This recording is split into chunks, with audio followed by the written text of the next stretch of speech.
I'm a good player in high school, right? I'm averaging 17 points, and I'm getting recruited by a bunch of mid-major schools, right? Now, do I go to an agent like Greg? Do I go to a lawyer like yourself? Do I go to both? Like, who do I contact first? That's a good question, and that we could probably go spin around for this. So hopefully, as a high school athlete, I'm doing well in high school. Hopefully, I'm affiliated with a good grassroots mentor, coach organization that's going to help guide me, that has experience guiding other players. Those are questions that parents, we should ask. And the reason why I could jump into this is because I have a kid that's going through this now too. You want to see the organizations or the school that your kid is playing for or participating in, what's their history, what's their track record, what other kids have they successfully helped matriculate through college, or, everybody's not going to make it to the league.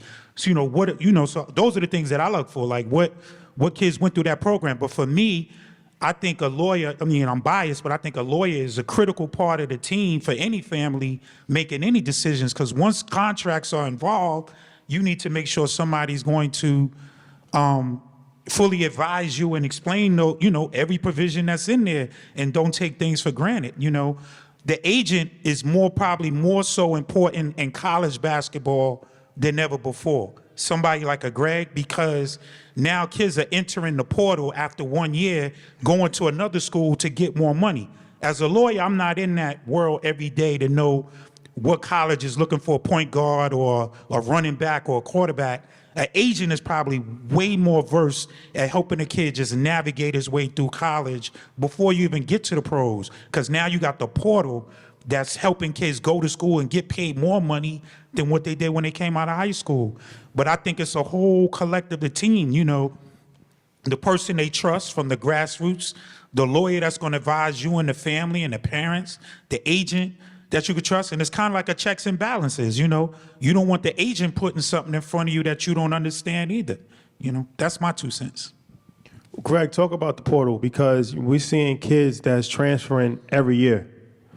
And it's even crazier than the NBA or NFL, because at least you have to stay with your team for a certain amount of years unless you get traded. But this is like everybody in the NBA has a 1-year contract. That's how crazy it would be, right? So you have that hundreds of thousands of kids that's transferring every single year, even if it's not a bad situation, just because they can get more money. So how do you advise players in the portal as far as like making the right decision, and what's your process as far as making sure you're in tune with all of the general managers to see what's going on in the world? Good question. Every situation is different. Some kids you don't want to move. You may think the grass is greener on the other side. Brown grass might be brown grass. If you're moving, what you also got to take into account is, and they're already trying to review that and switch that rule. Not switch it, but they're trying to go back to the one-time transfer rule in the portal, which I think makes a lot of sense. You got a lot of these guys, you might be getting $200,000 from one school. You want to jump into the portal and try to get $250,000. You got some guys now, on average, you're going to have kids that have 4 schools on their resume. Where are you going back for homecoming? That's number one. Number two, all these credits aren't transferring. Coach from this school is going to have you eligible to play for those years. However, when you go across the bridge and you try to get that business degree, some of those credits, if you're at Morgan and you're coming from a lower school like Howard, I'm just messing with my man right here, and your credits might not transfer over, but now you get out of there in 4 years, you think you're graduating, but you're not. Now you probably got another year and a half, another 3 semesters. So that's one thing I'm trying to tell the kids. I would never try to advise a kid to move just for some money, unless maybe it's some life-changing money, or it's a situation where you're a quarterback and this system's not working for you, but you look like you have pro potential, and I'm telling you to go in this offense. They want you, and I know what they got there, and I know where you will be on the depth chart.